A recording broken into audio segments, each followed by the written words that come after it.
মা খালাকতুল জিন্না ওয়াল ইনসা ইল্লা লিয়াবুদুন। চিৎকার দিয়ে বলুন আল্লাহু আকবার। আল্লাহ রাব্বুল আলামিন বলেন, মানব জাতি শোনো, আমি আল্লাহ রাব্বুল আলামিন মানব জাতি এবং জিন জাতিকে অনর্থক সৃষ্টি করি নাই, একমাত্র আমি আল্লাহ রাব্বুল আলামিনের ইবাদত করার জন্য সৃষ্টি করেছি।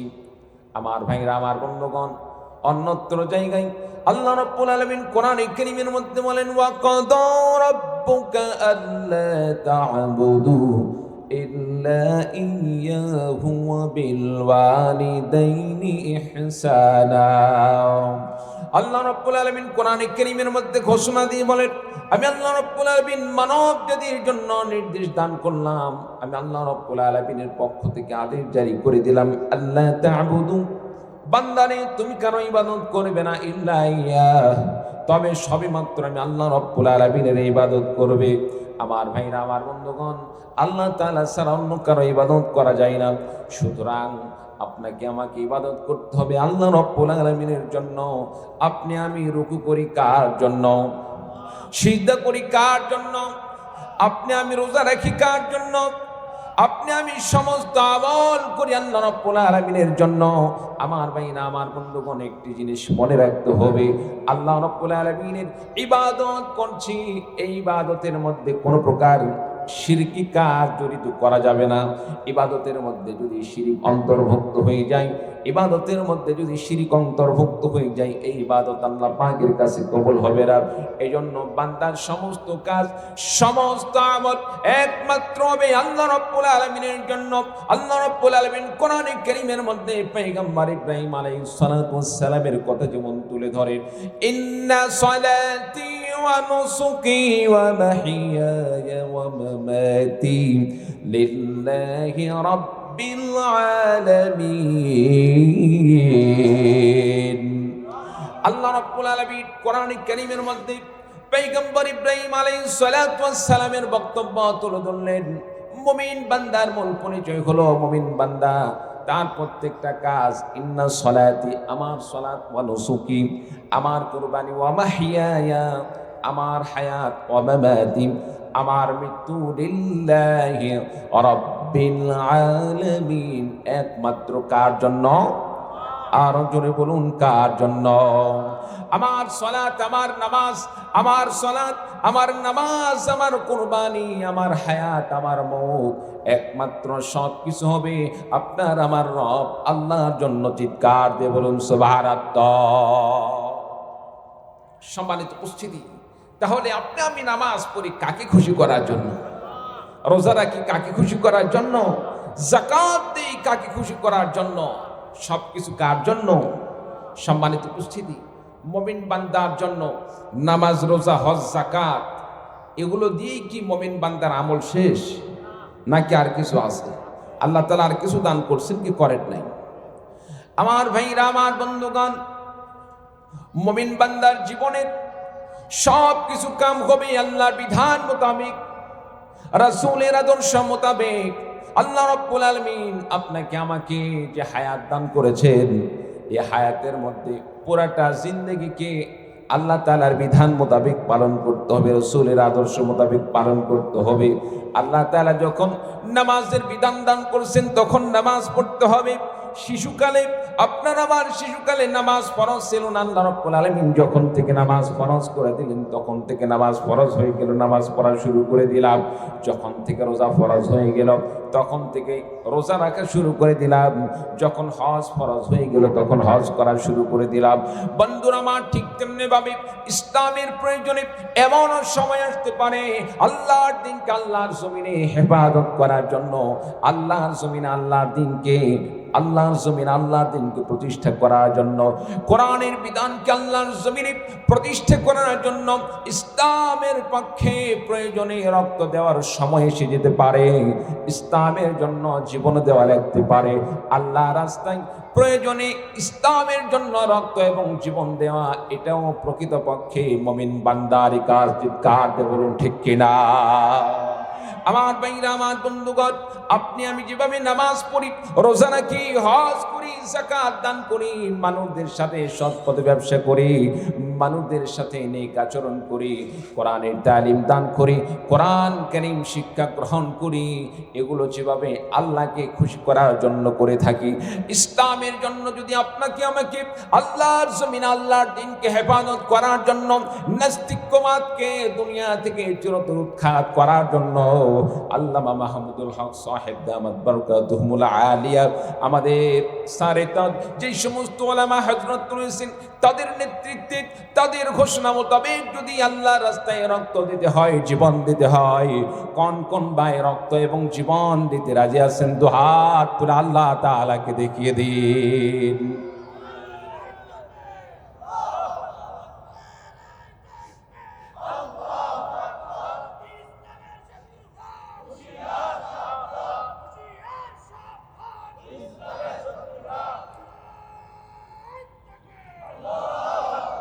প্রিয় ভাই, সব নামাজ শুধু আপনার আমার জন্য যথেষ্ট, বিষয়টা এরকম নয়। নামাজ পড়তে হবে, রোজা রাখতে হবে, হজ করতে হবে, যাকাত দিতে হবে, প্রয়োজনে ইসলামের জন্য আপনাকে আমাকে আল্লাহ রাস্তায় নিজের জীবনকে কুরবানি করে দিতে হবে। চিৎকার দিয়ে বলুন ঠিক কিনা? আমার ভাইরা, আমার বন্ধুগণ, সাহাবায়ে কেরামগণ যেভাবে নিজের জীবনকে আল্লাহ রাস্তায় কুরবানি করে দিয়েছিলেন, রাসূলুল্লাহ সাল্লাল্লাহু আলাইহি সাল্লামের পাশে থেকে সাহাবায়ে কেরামগণ যেভাবে জীবন দান করেছিলেন, আপনাকে আমাকেও সেভাবে ইসলামের জন্য জীবন কুরবানি করতে হবে। বন্ধুরা আমার, নামাজ পড়ে আল্লাহর জন্য, রোজা রেখে আল্লাহর জন্য, হজ করে আল্লাহর জন্য, যাকাত দিয়ে আল্লাহর জন্য, আল্লাহর খুশির জন্যই তো আল্লাহ রাব্বুল আলামিন জিহাদ দান করেছেন। ইসলামের প্রয়োজনে কোনো বান্দা যদি জিহাদ না করে, ইসলামের প্রয়োজনের সময় যদি জিহাদে শামিল না হয়, ওই বান্দা কখনোই ইমানদার হতে পারে না। কারণ মুনাফিক বান্দা সব সময়, মুনাফিকেরা জিহাদকে ভয় করে, মুনাফিক বান্দা নামাজ রোজা এগুলো তাদের কোনো সমস্যা নাই। মুনাফিকদের কাছে সবচেয়ে বড় ভয়ের বিষয় হলো জিহাদে শামিল হওয়া, জিহাদে অংশগ্রহণ করা। আমার বন্ধুগণ, এই জন্য সাহাবায়ে কেরামগণ ইসলামের জন্য যেভাবে তারা রক্ত দিয়েছে, জীবন দিয়েছে, আপনাকে আমাকে ঠিক তেমনি ভাবে ইসলামের জন্য জীবন দান করতে হবে। বলুন সুবহানাল্লাহ। আমার ভাইরা, আমার বন্ধুগণ, সে কথা আল্লাহ রাব্বুল আলামিন কোরআনে কারীমের মধ্যে বলেন, ওয়া ক্বাদা রাব্বুকা আল্লা তা'বুদু ইল্লা ইয়্যাহু ওয়া বিল ওয়ালিদাইনি ইহসানা। আল্লাহ রাব্বুল আলামিন বললেন, বান্দারে, আল্লা তা'বুদু ইল্লা ইয়্যা, আমি আল্লাহ ছাড়া অন্য কারোর জন্য ইবাদত করা যাবে না। ইবাদত করতে হবে সবে মাত্র একমাত্র আমি আল্লাহ রাব্বুল আলামিনের জন্য। সুবহানাল্লাহ। সম্মানিত উপস্থিতি, তাহলে মুমিন বান্দার ইবাদতটা কি? মুমিন বান্দার ইবাদত হচ্ছে আল্লাহকে খুশি করার জন্য। আল্লাহ রাব্বুল আলামিন মুমিন বান্দার জন্য যে বিধানটা দান করেছেন, পবিত্র কোরআনে কারীম, এই কোরআনে কারীমের পরিপূর্ণ বিধানকে অনুসরণ করে মুমিন বান্দা চলবে, রাসূলের আদর্শ অনুসরণ করে মুমিন বান্দা নিজের জীবন পরিচালনা করবে। এটাই হচ্ছে প্রকৃতপক্ষে ইবাদত। চিৎকার দিয়ে বলুন সুবহানাল্লাহ। সম্মানিত উপস্থিতি, আমরা কি করি? আমরা শুধু সুবিধাবাদী হিসাবে যে আমল করাটা, যে ইবাদত করাটা আমাদের জন্য ব্যক্তিগত সুবিধা, এগুলো আমরা পালন করি। অসুবিধার যে সমস্ত কারণ হয়ে দাঁড়ায়, সে সমস্ত ইবাদত করতে চাই না। চিৎকার দিয়ে বলুন ঠিক কিনা? নামাজ আমরা পড়ি, কেউ বাধা দেয় না। রোজা রাখি, বাধা দেয় না। হজ করি, কেউ বাধা দেয় না। যাকাত দেয়, কেউ বাধা দেয় না। কিন্তু যখনই আমার নবী, নবীজিকে নিয়ে গালমন্দ করা হয়, পবিত্র কোরআনে কারীমকে নিয়ে কটূক্তি করা হয়, আল্লাহর দ্বীনকে নিয়ে কটূক্তি করা হয়, এমন সময় আপনি আমি যখন ইসলামের তাগিদে, তাওহীদের তাগিদে, ঈমানের তাগিদে কাফের মুশরিকদের সাথে মোকাবেলা করার জন্য মাঠে ময়দানে ঝাঁপিয়ে পড়ি, তখন এক শ্রেণীর মানুষরা আপনাকে আমাকে জঙ্গিবাদ, রাজাকার, আলবদরার ইত্যাদি বিভিন্ন প্রকার আপনাকে আমাকে ট্যাগ লাগিয়ে কারাগারে ঢুকানোর তারা চেষ্টা করে। চিৎকার দিয়ে বলুন ঠিক কিনা? মুমিন বান্দারা কি কারাগারের ভয় করে? মুমিন বান্দারা কি জেল জুলুমের ভয় করে? মুমিন বান্দারা তো জেল জুলুমের ভয় করে না। সম্মানিত উপস্থিতি, আপনাকে আমাকে আকাবিরদের মতো জীবন দিতে হবে। ইমাম আজম আবু হানিফা রাহিমাহুল্লাহ তাআলা কারাগারে জীবন দিয়েছেন। আহমদ বিন হাম্বল রাহিমাহুল্লাহ তাআলা কারাগারে জীবন দিয়েছেন। ইমাম শাফি রাহিমাহুল্লাহ তাআলা তাদের জীবনটা এরকম অত্যাচার জুলুমের পেছনেই চলে গেছে। তারা বাতিলের কাছে নতি স্বীকার করে নাই। সম্মানিত উপস্থিতি, আমাদের বর্তমান যুগেও হক্কানি রব্বানি আলেম ওলামা তারা বাতিলের কাছে নতি স্বীকার করে না। আমরা তাদেরকে অনুসরণ করব যারা বাতিলের কাছে নতি স্বীকার না করে সত্যের পক্ষে অটুট থেকে নিজের জীবনকে আল্লাহ রাস্তায় কুরবানি করে দেন। রাজি আছেন তো ইনশাআল্লাহ? আমার ভাইরা, আমার বন্ধুগণ, আল্লাহ রাব্বুল আলামিনের ইবাদত করতে হবে। আল্লাহ রাব্বুল আলামিনের ইবাদত কি? আল্লাহ রাব্বুল আলামিনের ইবাদত যদি আপনি আমি করতে চাই, বন্ধুরা আমার, একজন মানুষ যখন ঈমান আনয়ন করে মুসলমান হয়ে যায়, কালিমা পড়ে ঈমানদার হয়ে যায়, কালিমা পড়ে ঈমানদার হওয়ার সঙ্গে সঙ্গে একজন মানুষের উপর সর্বপ্রথম যে দায়িত্বটা অর্পিত হয়ে যায়, যে ওয়াক্তে সে মুসলমান হয়ে গেল, ঈমানদার হয়ে গেল, সেই ওয়াক্ত থেকে তার উপর নামাজ ওয়াজিব হয়ে যায়, নামাজ ফরজ হয়ে যায়। আমার বন্ধুগণ, এই জন্য আপনাকে আমাকে নামাজের গুরুত্ব, নামাজকে গুরুত্বতার সাথে নিতে হবে, নামাজকে গুরুত্বতার সাথে আদায় করতে হবে। কারণ রাসূলুল্লাহ সাল্লাল্লাহু আলাইহি ওয়াসাল্লাম মুমিন বান্দা এবং কাফিরদের মধ্যে রাসূলুল্লাহ সাল্লাল্লাহু আলাইহি ওয়াসাল্লাম পার্থক্য করার যে মাধ্যম দান করেছেন, যে মাধ্যম নবীজি ঘোষণা করেছেন, সেটা হচ্ছে নামাজ, সেটা হচ্ছে সালাত। যে সালাত আদায় করলো সে মুমিনের অন্তর্ভুক্ত হয়ে গেল, আর যে সালাত বাদ দিল, সালাত পড়ল না, সে কাফের হয়ে গেল। বলুন নাউযু বিল্লাহ। আমার বন্ধুগণ, নামাজ কেন পড়ব? নামাজ তো এমন একটি ইবাদত, নামাজ সম্পর্কে বিশ্বনবী সাল্লাল্লাহু আলাইহি ওয়াসাল্লাম হাদিস শরীফের মধ্যে ঘোষণা দিয়ে বলেন, আউয়ালু মা ইউহাসাবু বিহিল আবদু ইয়াউমাল কিয়ামাতিস সালাহ। কিয়ামতের ময়দানে আল্লাহ রাব্বুল আলামিন বান্দাদের হিসাব নেবেন।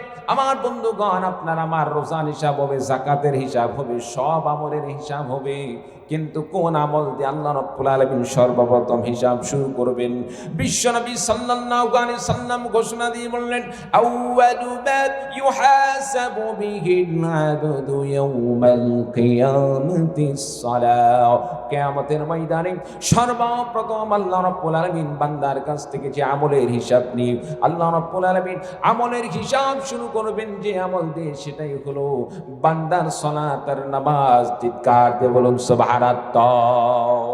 যে বান্দার নামাজ ঠিক হয়ে যাবে, নামাজ দুনিয়াতে যথাযথভাবে আদায় করবে, নামাজের হুকুমাত গুলোকে, নামাজের রকনাত গুলোকে সুন্দরভাবে আদায় করবে, যারা যথাযথভাবে খুশু খুজুর সাথে নামাজ আদায় করবে, সুন্দরভাবে নামাজ আদায় করবে, কিয়ামতের ময়দানে, হাশরের ময়দানে, কিয়ামতের দিন হাশরের ময়দানে বান্দা যখন নামাজের হিসাব দান করবে, আল্লাহ রাব্বুল আলামিনের কাছে নামাজের হিসাব যদি সঠিক হয়ে যায়, আল্লাহ রাব্বুল আলামিন অন্যান্য আমলের হিসাবগুলোকে বান্দার জন্য সহজ করে দিয়ে আল্লাহ রাব্বুল আলামিন বান্দাকে সহজে জান্নাতে যাওয়ার ব্যবস্থা করে দিবেন। বলুন সুবহানাল্লাহ।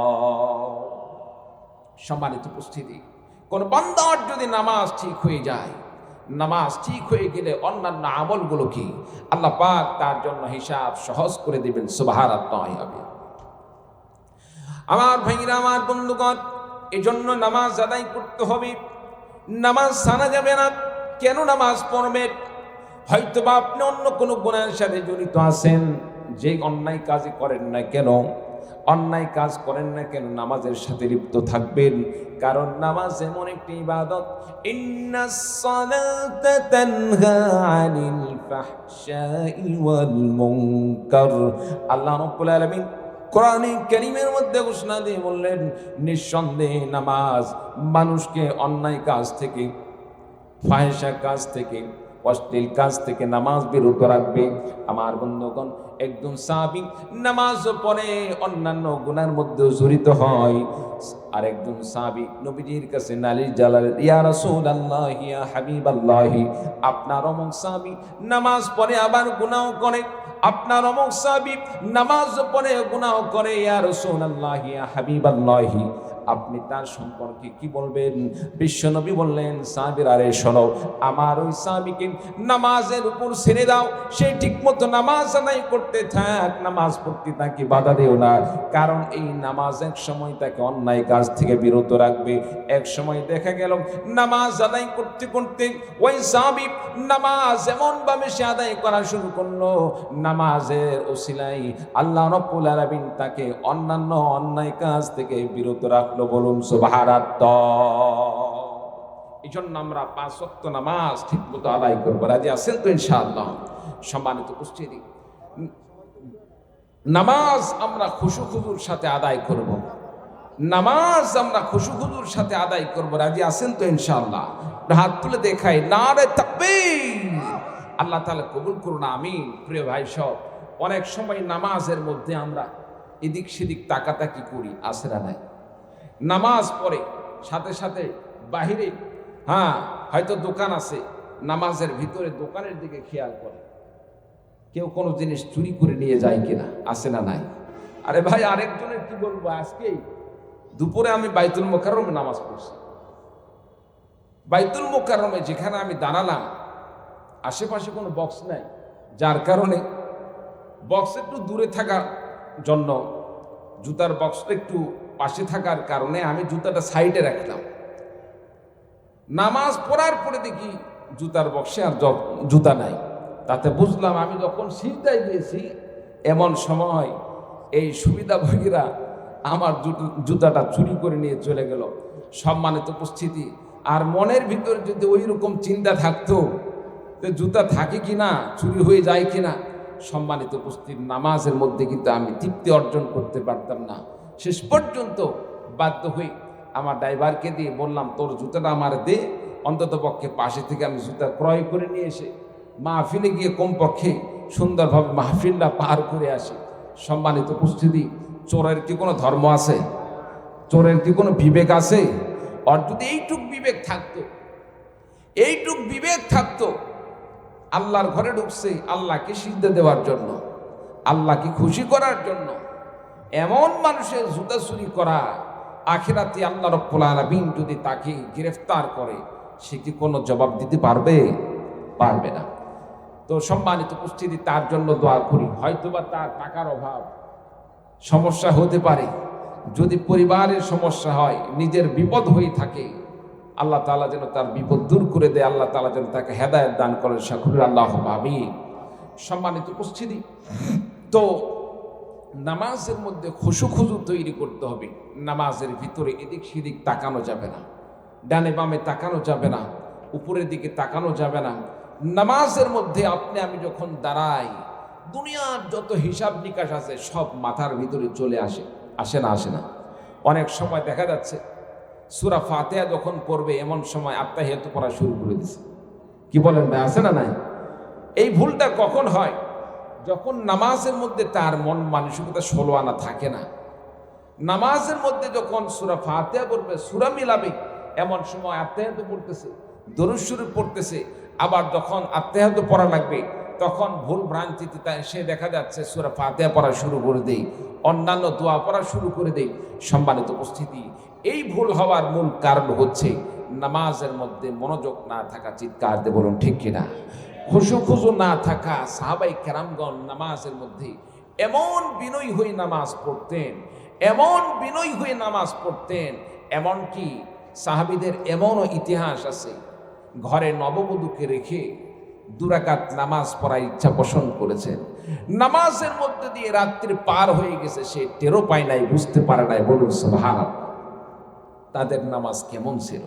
আর আপনি আমি নামাজ পড়তে লাগলে দুনিয়ার সব চিন্তা মাথায় চলে আসে। প্রিয় ভাই সব, এই নামাজ দেখি আল্লাহকে খুশি করা সম্ভব? যারা বলেন সম্ভব নয়। আমার ভাইরা, আমার বন্ধুগণ, আল্লাহ রাব্বুল আলামিন মুমিন বান্দাদের সফলতা সম্পর্কে বর্ণনা করতে গিয়ে সূরাতুল মুমিনুনের মধ্যে আল্লাহ রাব্বুল আলামিন ঘোষণা দিয়ে বলেন, কদ আফলাহাল মুমিনুনা আল্লাযীনা হুম ফি সালাতিহিম খাশিউন। আল্লাহ রাব্বুল আলামিন মুমিন বান্দার সফলতা সম্পর্কে বর্ণনা করতে গিয়ে বলেন, ওই সমস্ত মুমিন বান্দারা সফল কাম যারা নামাজের মধ্যে খুশু তৈরি করে, নামাজের মধ্যে বিনয় হয়, নামাজের মধ্যে একগ্রতা তৈরি করে, নামাজের মধ্যে এদিক সেদিক খেয়াল না করে নামাজের মধ্যে আল্লাহ রাব্বুল আলামিনের দিকে ধ্যান খেয়াল তৈরি করে, নামাজের মধ্যে তার চিন্তাধারা থাকে জান্নাত পাওয়ার আশা থাকে, নামাজের মধ্যে জাহান্নাম থেকে মুক্তি পাওয়ার চিন্তাধারার মধ্যে লিপ্ত থাকে। আমার বন্ধুগণ, যারা এভাবে নামাজ পড়বে, নামাজের মধ্যে খুশু তৈরি করবে, নামাজের মধ্যে যারা একগ্রতা তৈরি করবে, এদিক সেদিক না তাকিয়ে নামাজের মধ্যে মনোযোগ সহকারে নামাজ আদায় করে, আল্লাহ রাব্বুল আলামিন ঘোষণা দিয়ে বলেন, ওই সমস্ত মুমিন বান্দারা আমি আল্লাহ রাব্বুল আলামিনের কাছে সফল কাম। বলুন সুবহানাল্লাহ। বন্ধুরা, আমার এই জন্য নামাজ ঠিক মতো আদায় করতে হবে। আর যে বান্দারা নামাজ তরক করলো, বিশ্বনবী বললেন, মান তারাকা সালাতাম মুতাআম্মিদান ফাকাদ কাফারা, যে বান্দা ইচ্ছাকৃতভাবে এক ওয়াক্ত নামাজ তরক করলো সে যেন কুফরি করলো। বলুন নাউযুবিল্লাহ। যদিও তাকে সরাসরি কাফের বলতে পারি না, কিন্তু কুফরি করার কারণে তার আমলনামায় একটি কুফরি লেখা হয়ে যায়। আর মানুষ জাহান্নামে যাওয়ার জন্য একটি কুফরি যথেষ্ট। আল্লাহ রাব্বুল আলামিন আমাদের সকলকে কুফরি থেকে বেঁচে থাকার মতো তৌফিক দান করুন। সকলে বলি আল্লাহুম্মা আমিন। আমার বন্ধুগণ, আপনাকে আমাকে আল্লাহ রাব্বুল আলামিনের জন্য ইবাদত করতে হবে। বলতেছিলাম ইবাদত কি জিনিস? ইবাদতের মধ্যে আল্লাহ রাব্বুল আলামিনের যে সমস্ত নির্দেশ আছে, আল্লাহ পাক বান্দাকে নামাজ পড়ার কথা বললেন, রোজা রাখার কথা বললেন, হজ করার কথা বললেন, যাকাত দান করার কথা বললেন, আর অনেক আল্লাহ রাব্বুল আলামিনের ফরজ বিধান আছে। বন্ধুরা আমার, এর সাথে সাথে আপনার আমার কামাই রোজগার দুনিয়াতে আপনার আমার জীবনযাপন এটাও আল্লাহর বিধান মোতাবেক হতে হবে, রাসূলের আদর্শ মোতাবেক হতে হবে। আমার বন্ধুগণ, নামাজ পড়লাম, রোজা রাখলাম, হজ করলাম, যাকাত দিলাম, সব কিছু করলাম, কিন্তু কামাই রোজগার হালাল পন্থায় না করে হারাম পন্থায় করলাম। হারাম পন্থায় কামাই করে যদি নামাজ রোজা হজ যাকাত সব কিছু করি, এই আমলগুলো আল্লাহ তাআলার কাছে কবুল হবে না। বলুন নাউযু বিল্লাহ। কত মানুষ আছে সুদি কারবারের মধ্যে লিপ্ত, আছে না নাই? কত বান্দা আছে যারা সুযোগ পাইলে লক্ষ লক্ষ কোটি কোটি টাকা ঘুষের মাধ্যমে লেনদেন করে। উপরের চেহারা ফেসটা দেখতে অনেক সুন্দর, মনে হয় ফেরেশতা, কিন্তু ঘুষের মাধ্যমে তার জীবন চলে, সুদের মাধ্যমে তার জীবন চলে। সুদি কারবার আর এই ঘুষ, ছিনতাই ইত্যাদি এগুলোর মাধ্যমে কেউ যদি হারাম পন্থায় কামাই করে ইবাদত করে, তার ইবাদতকে আল্লাহ কবুল করবেন? কবুল করবেন। আমার বন্ধুগণ, বিশ্ব নবী সাল্লাল্লাহু আলাইহি সাল্লাম হাদিস শরীফের মধ্যে ঘোষণা দিয়ে বলেন, লা ইয়াদখুলুল জান্নাতা জাসাদুন গুযিয়া বিল হারাম। যে বান্দা হারাম ভক্ষণ করে নিজের দেহ বানালো, যে বান্দা হারাম ভক্ষণ করে নিজের শরীর তৈরি করলো, ওই বান্দার শরীর জান্নাতে প্রবেশ করবে না। আমার বন্ধুগণ, এই জন্য হারাম থেকে বিরত থাকতে হবে, হালাল পথে চলতে হবে, রাসূলের আদর্শ মেনে চলতে হবে, বিশ্ব নবীর সুন্নাহকে মেনে চলতে হবে। আপনার আমার প্রত্যেকটা কাজে রাসূলের সুন্নাহ মেনে চলতে হবে। রাসূলকে আপনার আমার রসুলকে মডেল হিসাবে গ্রহণ করে চলতে হবে। আল্লাহর নবী বিশ্ব নবী সাল্লাল্লাহু আলাইহি সাল্লামের সুন্নাহকে যদি মেনে চলি, নবীর আদর্শ মেনে চলি, নবীর আদর্শ মেনে চলার কারণে আল্লাহ রাব্বুল আলামিন আপনাকে আমাকে জান্নাত দান করবেন। বিশ্ব নবী বললেন, মান আহাব্বা সুন্নতি ফাকাদ আহাব্বানি ওয়া মান আহাব্বানি কানা মাই ফিল জান্নাহ। আল্লাহর নবী বিশ্ব নবী ডাক দিয়ে বললেন, আমার উম্মতেরা শোনো, যে বান্দা আমার যে উম্মত আমার একটি সুন্নাতকে ভালোবাসলো, সে যেন আমি নবীজিকে ভালোবাসলো, আর যে আমি নবীজিকে ভালোবাসলো সে আমার সঙ্গে জান্নাতের মধ্যে অবস্থান করবে। চিৎকার দিয়ে বলুন সুবহানাল্লাহ। নবীর সুন্নাতকে যারা মানলো, তারা রাসূলকে ভালোবাসলো, রাসূলকে ভালোবাসার কারণে রাসূলের সাথে আল্লাহ তাআলা তাদেরকে জান্নাত দান করবেন। বলুন সুবহানাল্লাহ। সম্মানিত উপস্থিতি, আমরা করি কি? আমরা করি কি? নামাজ পড়ে, রোজা রাখি, হজ করে, যাকাত দেই, সব ঠিক আছে, কিন্তু যখন সকালবেলা দোকানে যাই, অনেক ভাই দোকানদার ভাই আছেন, দোকান খোলার সময় রসুলের সুন্নাহ অনুসরণ না করে, আল্লাহর দ্বীন অনুসরণ না করে, কাফের মুশরিকদের অনুসরণ করে শিরকির মাধ্যমে দোকান খোলে আসরা নাই। মুসলমানদের দোকান খোলার সময় কর্তব্য কি? রসুলের সুন্নাহ মোতাবেক বিসমিল্লাহ বলে দোকান খোলা। কি বলে ঠিক কিনা? আর অনেক ভাই দেখা যায় যারা দোকান খোলার সময় বিধর্মীদের দেখা দেখি শিরকি কাজের মাধ্যমে দোকান খোলে। দোকান খোলার সময় আগে দোকানে সালাম করে। আছে না নাই? আছে না নাই? আচ্ছা বলেন তো দেখি, দোকানকে ভক্তি করলে, দোকানকে সালাম করলে ওই দোকানদারের 2 টাকা আল্লাহ তাআলা যেটা তার রিজিকে রাখছে তার চাইতে কি বেশি কামাই হবে? জোরে বলেন, বেশি কামাই হবে? হবে না। আর দোকানকে যদি সে ভক্তি না করে, সালাম না করে, তাহলে কি তার কামাই কি কমে যাবে? না। আল্লাহ তাআলা বান্দার তাকদীরে যা রেখেছেন সেটাই আল্লাহ তাআলা তার জন্য ব্যবস্থা করে দেবেন। এই জন্য বিশ্বাস রাখতে হবে ভালো মন্দ ফয়সালা করার মালিক কে? সব কিছুর মালিক কে? আল্লাহ রাব্বুল আলামিন। ওয়াল কদরি খাইরিহি ওয়া শাররিহি মিনাল্লাহি তাআলা ওয়াল বা'সি বাদাল মাউত। বন্ধুরা আমার, মুমিন বান্দা হিসেবে আপনার আমার যে সমস্ত বিষয় ঈমান রাখা দরকার, আপনাকে আমাকে বিশ্বাস রাখা দরকার। ওয়াল কদরি খাইরিহি ওয়া শাররিহি মিনাল্লাহি তাআলা, বান্দার সমস্ত ভালো মন্দ ফয়সালা হয় আল্লাহ রাব্বুল আলামিনের পক্ষ থেকে। আল্লাহ ছাড়া কেউ বান্দার ভালো করতে পারে না, মন্দও করতে পারে না। আল্লাহ রাব্বুল আলামিন বান্দার জন্য যেটা তাকদীরে লিখে রাখেন সেটাই হয়ে থাকে। ওয়াল কদরি খাইরিহি ওয়া শাররিহি মিনাল্লাহি তাআলা ওয়াল বা'সি বাদাল মাউত, আর ইন্তেকালের পর, মৃত্যুর পরে মানুষদেরকে আল্লাহ রাব্বুল আলামিন পুনরুত্থান করবেন। এসব বিশ্বাস রাখতে হবে আমার বন্ধুগণ। এই জন্য সকালবেলা দোকান খোলার সময় দোকানকে সিজদা করা নয়, দোকানের সামনে মাথা নত করা নয়, দোকানের সামনে বিধর্মীদের মতো, হিন্দুদের মতো তারা যেভাবে দেবতার সামনে মাথা নত করে, পূজা করে, মুসলমান এইভাবে পূজা করতে পারে না। দোকান যখন বন্ধ করবে, দোকান বন্ধ করার সময় অনেক ভাই দোকানে যখন তালা মারবি, তালা মারার সময় তালাতে চুম্বন করতে থাকে, তালাতে সালাম করতে থাকে, গেটে সালাম করতে থাকে। এভাবে মুসলমানদের কোনোদিন তাদের কোনোভাবেই তাদের ভাগ্য পরিবর্তন হবে না। দোকানও তার কোনো কল্যাণ অকল্যাণ করতে পারবে না আমার বন্ধুগণ। তাহলে আপনি আমি কি করব? বিশ্বনবী সাল্লাল্লাহু আলাইহি সাল্লামের সুন্নাহকে অনুসরণ করে আপনাকে আমল করে চলতে হবে।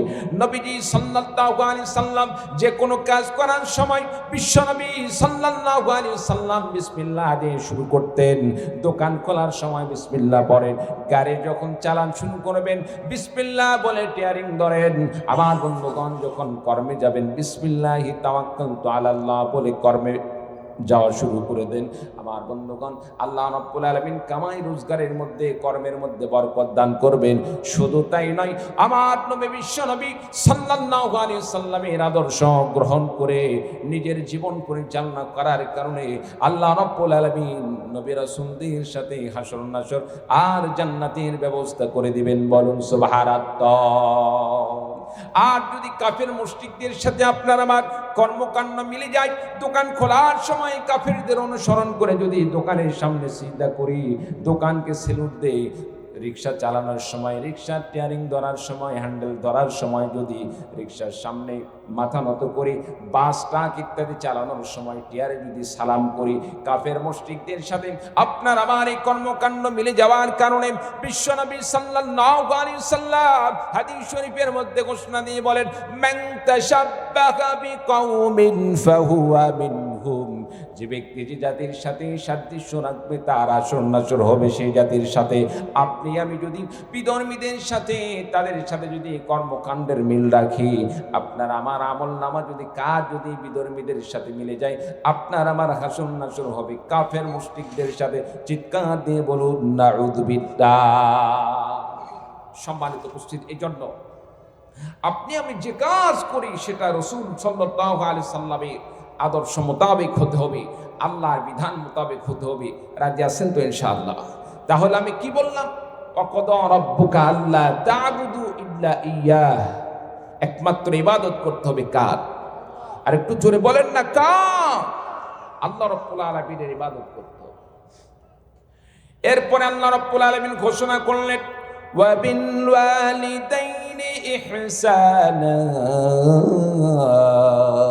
আল্লাহ রাব্বুল আলামিন মাবুদের ইবাদতের সাথে সাথে বান্দাকে আল্লাহ রাব্বুল আলামিন আরেকটি নির্দেশ দান করলেন, আরেকটি আদেশ জারি করে দিলেন। আল্লাহ রাব্বুল আলামিন বান্দাকে নির্দেশ দান করলেন ওয়া বিল ওয়ালিদাইনি ইহসানা।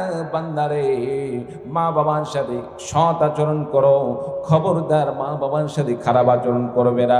ওই মা বাবা ইম্মা ইয়াবলুগান্না ইনদাকাল কিবারা আহাদুহুমা আও কিলাহুমা ফালা তাকুল লাহুমা উফফিন ওয়ালা তানহারহুমা ওয়া কুল লাহুমা কাওলান কারীমা। আল্লাহ রাব্বুল আলামিন বললেন বান্দারে সেই মা বাবার একজন অথবা উভয়জন তোমার কাছে বৃদ্ধ অবস্থায় পৌঁছে যেতে পারে, তারা বৃদ্ধ হয়ে যেতে পারে, তারা বুড়ো হয়ে যেতে পারে। ফালা তাকুল লাহুমা উফফিন ওয়ালা তানহারহুমা। ওই মা বাবার কারণে তুমি আহ শব্দ প্রকাশ করো না, কারণ মানুষ যখন বৃদ্ধ হয়ে যায় সেই বৃদ্ধ মানুষকে টানাটানি করা মানুষের কাছে একটা কষ্টকর বিষয়। কি বলেন ঠিক কিনা? এমন কষ্টকর বিষয় হলেও ওই মা বাবার কারণে আহ শব্দ প্রকাশ করো না, আহ শব্দ প্রকাশ করো না। ওয়ালা তানহারহুমা, এবং মা বাবার সাথে কঠোর আচরণ করো না, মা বাবার সাথে নরমি আচরণ করো, তাদের সাথে কঠোর আচরণ করো না। ওয়া কুল লাহুমা কাওলান কারীমা। আল্লাহ রাব্বুল আলামিন বললেন বান্দারে ওই মা বাবার সাথে মোলায়েম আচরণ করো, নরম আচরণ করো, কারণ বিশ্বনবী সাল্লাল্লাহু আলাইহি সাল্লাম হাদিস শরীফের মধ্যে ঘোষণা দিয়ে বলেন রিদার রাব্বি বিরিদাল ওয়ালিদাইন। মাতা পিতার সন্তুষ্টি হলো রবের সন্তুষ্টি। কোন মা বাবা যদি সন্তানের প্রতি রাজি ও খুশি হয়ে যায়, কোন মা বাবা যদি সন্তানের প্রতি রাজি ও খুশি হয়ে যায়, স্বয়ং আল্লাহ রাব্বুল আলামিন সে বান্দার প্রতি রাজি ও খুশি হয়ে যায়। চিৎকার দিয়ে বলুন সুবহানাল্লাহ। আর কোন মা বাবা যদি সন্তানের প্রতি নারাজ হয়ে যায়, সন্তান নামাজ পড়ে, রোজা রাখে, হজ করে, যাকাত দেয়, সব কিছু করে, কিন্তু মা বাবা সন্তানের প্রতি যদি নারাজ হয়ে যায়, মা বাবা সন্তানের প্রতি যদি অসন্তুষ্ট হয়ে যায়, বান্দা যত ইবাদত করুক না কেন স্বয়ং আল্লাহ রাব্বুল আলামিন সে বান্দার প্রতি নারাজ হয়ে যান। বলুন নাউযু বিল্লাহ। সম্মানিত উপস্থিতি, এই জন্য মা বাবার সাথে সৎ আচরণ করতে হবে, মা বাবার সাথে খারাপ আচরণ করা যাবে না। মা বাবার সাথে সৎ আচরণ করলে আল্লাহ রাব্বুল আলামিন দুনিয়াতেও সম্মান দান করেন, দুনিয়াতে যেমন ইজ্জত দান করবেন, আখিরাতে আল্লাহ রাব্বুল আলামিন মা বাবার সাথে সৎ আচরণ করার কারণে আল্লাহ পাক বান্দার জন্য জান্নাতের ফয়সালা করে দিবেন। বলুন সুবহানাল্লাহ। দুনিয়াতে এমন কোন আল্লাহর ওলি নেই যে আল্লাহর ওলি মা বাবার দোয়া পায় নাই। মা বাবার দোয়া ছাড়া কোন আল্লাহর ওলি বড় হতে পারে নাই। প্রিয় ভাই সব, আজকে আমাদের সম্মানিত প্রধান মেহমান হযরতুল আল্লামা আল্লামা মাহমুদুল হাসান সাহেব দামাত বারাকাতুহুল আলী, তার জীবনেও ইতিহাস খুঁজলে দেখা যাবে এত বড় হওয়ার পেছনে সবচাইতে বেশি যার অবদান সেটা হচ্ছে মা বাবা এবং উস্তাদদের দোয়া। চিৎকার দিয়ে বলো ঠিক কিনা? সম্মানিত উপস্থিতি, এইরকম ভাবে আমাদের দেশ থেকে যারা দুনিয়া থেকে বিদায় নিয়ে চলে গেছেন, শাইখুল হাদিস আল্লামা আজিজুল হক রাহিমাহুল্লাহ তাআলা, তারপরে হাটাজারি মাদ্রাসার সম্মানিত মুহতামিম আল্লামা শাহ আহমদ শফি রাহিমাহুল্লাহ তাআলা, তারপরে জোনায়েদ বাবুনগরী রাহিমাহুল্লাহ তাআলা, তিনারা সহ অতীতকালে আমাদের যে সমস্ত আকাবিররা চলে গেছেন, পীর মাশায়েখ চলে গেছে, তাদের জীবনে যদি আমরা ঘেঁটে দেখি দেখা যাবে মা বাবার দোয়া তাদের সবচাইতে বেশি কাজে লাগিয়েছে। মা বাবার দোয়ার উসিলায় আল্লাহ রাব্বুল আলামিন তাদেরকে দ্বীনের বড় বড় খাদেম হিসাবে কবুল করেছিলেন। সম্মানিত উপস্থিতি, আপনি আমিও যদি মা বাবার খেদমত করি, মা বাবার খেদমতের উসিলায় আল্লাহ রাব্বুল আলামিন আপনাকে আমাকেও আল্লাহ ইচ্ছা করলে দুনিয়াতে অনেক বড় সম্মানশীল করতে পারেন, আখিরাতে আল্লাহ রাব্বুল আলামিন জান্নাতের মেহমান বানিয়ে দিবেন। বলুন সুবহানাল্লাহ। বন্ধুরা আমার, মা বাবার খেদমত কেমন, মা বাবার খেদমত করলে আল্লাহ রাব্বুল আলামিন তার মর্যাদা কেমন দান করেন। বন্ধুরা আমার, রাসূলুল্লাহ সাল্লাল্লাহু আলাইহি সাল্লামের সময় হযরত ওয়াইস করণী রাদিয়াল্লাহু তাআলা আনহুর জীবনে পড়ে দেখুন, হযরত ওয়াইস করনী রাদিয়াল্লাহু তাআলা আনহু নবীর প্রতি ঈমান আনলেন, ইসলাম গ্রহণ করলেন, দিন কবুল করে নিলেন। দিন কবুল করার পরে নবীজির সাথে সাক্ষাৎ হয় না। বিশ্বনবী সাল্লাল্লাহু আলাইহি সাল্লামের সাথে সাক্ষাৎ করার মনের অনেক চাহিদা, নবীজির সাথে সাক্ষাৎ করার জন্য অনেক ইচ্ছা পোষণ করেন, কিন্তু বাড়িতে অসুস্থ মা থাকার কারণে মায়ের সেবা করার জন্য নবীজির সাথে সাক্ষাৎ করার মতো সুযোগ হয় না। হযরত ওয়াইস করনী রাদিয়াল্লাহু তাআলা আনহু যখন জানতে পারলেন বিশ্বনবী সাল্লাল্লাহু আলাইহি সাল্লামের দান্দান মোবারক শহীদ করে দেওয়া হয়েছে, ওয়াইস করনী রাদিয়াল্লাহু তাআলা আনহু তিনিও নবীজির দান্দান মোবারক শহীদ হওয়ার কথা শুনে নিজের দাঁতগুলো পাথর দিয়ে ভেঙে টুকরো টুকরো করে দিলেন। বলুন সুবহানাল্লাহ। হযরত ওয়াইস করনী রাদিয়াল্লাহু তাআলা আনহু নবীজিকে দেখার জন্য মন পাগল পারা হয়ে গিয়েছে। মাকে ডাক দিয়ে বললেন, মা গো, বিশ্ব নবীর সাথে সাক্ষাৎ করতে মন চাই। কত মানুষ নবীর সাথে সাক্ষাৎ করে সাহাবী হয়ে তারা ধন্য হয়ে গেল, আমি তো নবীর সাথে সাক্ষাৎ করতে পারলাম না, আমার তো মন চাই নবীজিকে একটাবার দেখি। নবীজির সাথে সাক্ষাৎ করে মা বললেন, বাবারে, দীর্ঘ সময় দেওয়ার মতো সুযোগ নাই, তুমি স্বল্প সময় নিয়ে যদি নবীজির সাথে সাক্ষাৎ করে ফিরে আসতে পারো তাহলে একমাত্র তোমাকে সুযোগ দিতে পারে। এক পর্যায়ে মা তাকে সুযোগ দিয়ে দিলেন। আমার ভাইরা, আমার বন্ধুগণ, হযরত ওয়াইস করনী রাদিয়াল্লাহু তাআলা চলে গেলেন বিশ্ব নবীর সাথে সাক্ষাৎ করার জন্য মদিনায়। যাওয়ার পরে লক্ষ্য করে দেখলেন রাসূলুল্লাহ সাল্লাল্লাহু আলাইহি ওয়াসাল্লাম বাড়িতে নেই। নবীজির বাড়িতে গিয়ে দেখেন বিশ্ব নবী কোথাও যেন চলে গেছেন। সাহাবায়ে কেরামগণ বললেন, নবীজি বাড়িতে নেই, কোথাও যেন নবীজি চলে গেছেন। হযরত ওয়াইস করনী রাদিয়াল্লাহু তাআলা আনহু চিন্তার মধ্যে পড়ে গেলেন, যদি নবীজির সাথে সাক্ষাৎ করার জন্য এখানে অপেক্ষা করে বৃদ্ধ মা বড় কষ্ট পেয়ে যেতে পারে, অসুস্থ মা দুনিয়া থেকে বিদায় নিয়ে চলে যেতে পারে। মা যদি আমাকে অন্তর থেকে কোনোভাবে একটাবার বদদোয়া দিয়ে দেয়, মন থেকে কষ্ট পাওয়ার কারণে আমার বিষয় যদি বদদোয়া লেগে যায়, আমি ধ্বংস হয়ে যাব। আল্লাহ রাব্বুল আলামিন যদি কোনোদিন তাকদীরে রাখে নবীজির সাথে কোনোদিন সাক্ষাৎ হবে, আল্লাহ রাব্বুল আলামিন কবুল করলে কোনোদিন নবীজির সাথে সাক্ষাৎ হবে। এই জন্য ওয়াইস করনী রাদিয়াল্লাহু তাআলা আনহু নবীজির অপেক্ষা না করে বাড়ির দিকে রওনা হলেন, মায়ের সেবা করার জন্য, মার খেদমত করার জন্য বাড়ির দিকে রওনা হলেন। বলুন সুবহানাল্লাহ। আমার ভাইরা, আমার বন্ধুগণ, এক পর্যায়ে যখন বিশ্বনবী সাল্লাল্লাহু আলাইহি সাল্লাম বাড়িতে আসলেন, বাড়িতে আসার পরে সাহাবায়ে কেরামগণ যখন বললেন, ইয়া রাসূলুল্লাহি, ইয়া হাবিবাল্লাহি, করণ থেকে আপনার একজন ভক্ত এসেছিল, আপনার একজন প্রেমিক এসেছিল, আপনার একজন পাগল এসেছিল, আপনার ভালোবাসায় দান্দান মোবারক শহীদ করে দিয়েছে। বাড়িতে অসুস্থ মা থাকার কারণে, বৃদ্ধ মা থাকার কারণে এখানে বেশি সময় দিতে পারে নাই, মায়ের সেবা করার জন্য সে আবার বাড়িতে ফিরে চলে গিয়েছে। ইয়া রাসূলুল্লাহি, ইয়া হাবিবাল্লাহি, এমন আশিক এসে অপেক্ষা করে করে চলে গিয়েছে। এক পর্যায়ে বিশ্বনবী সাল্লাল্লাহু আলাইহি সাল্লাম এক পর্যায়ে হযরত ওমর রাদিয়াল্লাহু তাআলা আনহুকে রাসূলুল্লাহ সাল্লাল্লাহু আলাইহি সাল্লাম বললেন, রে ওমর শোনো, করণ থেকে যে সাহাবী এসেছিল, যে আমার পাগল এসেছিল, যে আমার ভক্ত এসেছিল, আমার আশিক এসেছিল, মায়ের সেবা করার জন্য আমার সাথে সাক্ষাৎ করতে পারে নাই। হয়তোবা আমি দুনিয়াতে বেঁচে থাকা অবস্থায় তার সাথে সাক্ষাৎ নাও হতে পারে। এই যে জুব্বা মোবারক রেখে গেলাম, এই জুব্বা মোবারক আমার পক্ষ থেকে ওয়াইস করণের জন্য হাদিয়া স্বরূপ তার কাছে পৌঁছে দিবে। বলুন সুবহানাল্লাহ।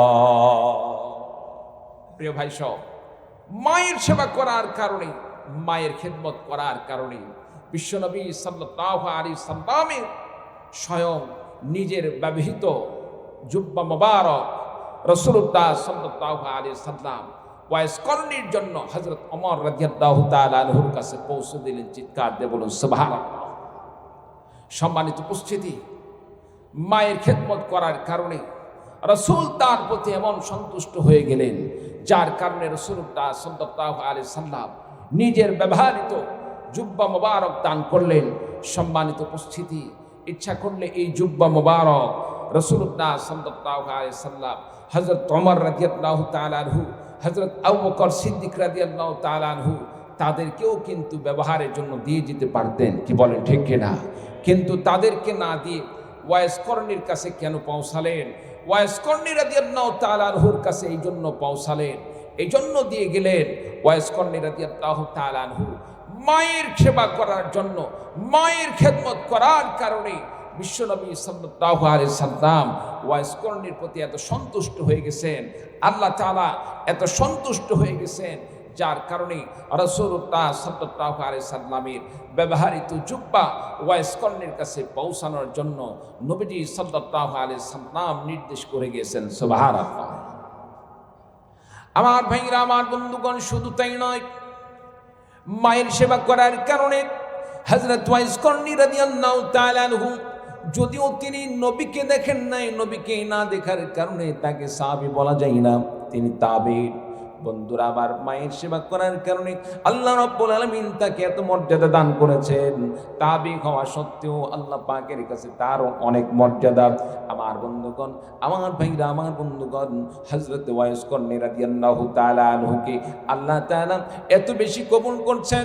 বিশ্বনবী সাল্লাল্লাহু আলাইহি সাল্লাম হযরত ওমর রাদিয়াল্লাহু তাআলা আনহুকে বললেন, ওমর রে, ওয়াইস কর্ণীর সাথে যখন সাক্ষাৎ হয়ে যাবে, ওয়াইস কর্ণীকে বলবে সেই যেন তোমাদেরকে সঙ্গে নিয়ে দোয়া করে, কারণ আল্লাহ রাব্বুল আলামিনের কাছে সে এত কবুল হয়ে গেছে, মায়ের সেবা করার কারণে মুস্তাজাবুদ দাওয়া হয়ে গেছে। সে যাদেরকে নিয়ে দোয়া করবে, যে আশায় দোয়া করবে, আল্লাহ রাব্বুল আলামিন তার দোয়া কবুল করে নেবেন। আমার বন্ধুগণ, হযরত ওয়াইস কর্ণী রাদিয়াল্লাহু তাআলা আনহু হজের মৌসুমে মক্কায় রওনা হলেন। হযরত ওমর রাদিয়াল্লাহু তাআলা আনহু ওয়াইস কর্ণী রাদিয়াল্লাহু তাআলা আনহুকে খুঁজতেছেন। খুঁজতে খুঁজতে এক পর্যায়ে হযরত ওয়াইস কর্ণী রাদিয়াল্লাহু তাআলা আনহুর সন্ধান মিলে গেল। ওয়াইস কর্ণী রাদিয়াল্লাহু তাআলা আনহুকে বললেন, রে নবীর আশিক, রাসূলুল্লাহ সাল্লাল্লাহু আলাইহি সাল্লাম দোয়া করার জন্য বলেছেন, আপনি আমাদেরকে নিয়ে সঙ্গে নিয়ে দোয়া করুন। ওয়াইস কর্ণী রাদিয়াল্লাহু তাআলা আনহু দোয়া করলেন। আর এইদিকে হযরত ওমর রাদিয়াল্লাহু তাআলা আনহু বিশ্বনবীর পক্ষ থেকে হাদিয়া জুব্বা মুবারক হযরত ওয়াইস কর্ণী রাদিয়াল্লাহু তাআলা আনহুর হাতে উঠিয়ে দিলেন, পৌঁছে দিলেন। বলুন সুবহানাল্লাহ। সম্মানিত উপস্থিতি, এজন্য মা বাবার সেবা করতে হবে, মা বাবার খেদমত করতে হবে। মা বাবার খেদমতের উসিলায়, মা বাবার সেবার উসিলায় আল্লাহ রাব্বুল আলামিন আপনাকে আমাকে দুনিয়াতে সম্মান দান করবেন, আখিরাতে আল্লাহ রাব্বুল আলামিন মা বাবার সেবার উসিলায়, আল্লাহ পাকের ইবাদতের উসিলায় আখিরাতে আল্লাহ পাক আপনাকে আমাকে জান্নাতের মেহমান বানিয়ে দিবেন। চিৎকার দিয়ে বলুন সুবহানাল্লাহ। একটু কালিমা পড়ুন, লা ইলাহা ইল্লাল্লাহ, লা ইলাহা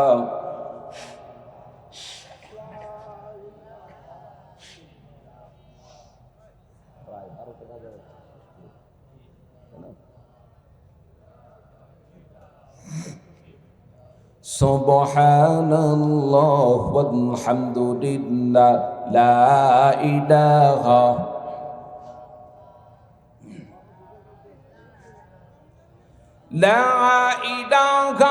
ইল্লাল্লাহু মুহাম্মাদুর রাসূলুল্লাহ। সকলে বলি সাল্লাল্লাহু আলাইহি সাল্লাম। আমার বন্ধুগণ, নামাজ পড়তে হবে আল্লাহ পাকের খুশির জন্য, আল্লাহ রাব্বুল আলামিনের সন্তুষ্টির জন্য। নামাজ যেভাবে পড়তে হবে, রোজা যেভাবে রাখতে হবে, হজ যেভাবে করতে হবে, যাকাত যেভাবে দান করতে হবে, ঠিক তেমনিভাবে আল্লাহ রাব্বুল আলামিন আপনাকে আমাকে সুস্থ শরীর দান করেছেন। এই সুস্থ শরীরটাকে আল্লাহ রাব্বুল আলামিনের দ্বীনের তাকাদায় যখন যেভাবে প্রয়োজন, সে কাজে আপনার আমার জীবনকে আল্লাহ রাস্তায় উৎসর্গ করে দিতে হবে। কত সাহাবায়ে কেরামগণ শুধু নামাজ রোজা নিয়ে পড়ে থাকেন নাই, নামাজ রোজা হজ যাকাত এগুলো তো পালন করেছেন, সাথে সাথে ইসলামের জন্য নিজের জীবনকেও কুরবানি করে দিয়েছেন। আমার বন্ধুগণ, লক্ষ্য করে দেখুন, হযরত মুসআব ইবনে উমাইর রাদিয়াল্লাহু তাআলা আনহু, সাদ সালামী রাদিয়াল্লাহু তাআলা আনহু, তারা কিভাবে নিজের জীবনকে আল্লাহর রাস্তায় কুরবানি করে দিলেন। আর রাসূলুল্লাহ সাল্লাল্লাহু আলাইহি সাল্লামের সঙ্গে হযরত মুসআব ইবনে উমাইর রাদিয়াল্লাহু তাআলা আনহু কাফিরদের বিরুদ্ধে যুদ্ধে সংগ্রামে ঝাঁপিয়ে পড়লেন। রাসূলুল্লাহ সাল্লাল্লাহু আলাইহি সাল্লামের সাথে একসাথে জিহাদের ময়দানে ঝাঁপিয়ে পড়লেন। লড়াই করতে করতে, জিহাদ করতে করতে এক পর্যায়ে নিজের জীবনকে আল্লাহর রাস্তায় কুরবানি করে দিলেন, শহীদ হয়ে গেলেন। বাতিলের কাছে নতি স্বীকার করলেন না। চিৎকার দিয়ে বলুন সুবহানাল্লাহ। বন্ধুরা আমার, আল্লাহর দ্বীন রক্ষার জন্য, ইসলামের জন্য যদি আপনাকে আমাকেও রক্ত দিতে হয়, জীবন দিতে হয়, শেষবারের মতো জানতে চাই আল্লাহর রাস্তায় জীবন বিলিয়ে দিতে কোন কোন ভাই রাজি আছেন? দুহাত তুলে আল্লাহ তাআলাকে দেখিয়ে দিন। নারায়ে তাকবীর। আল্লাহ পাক আমাদের সকলকে কবুল করুন, আমিন।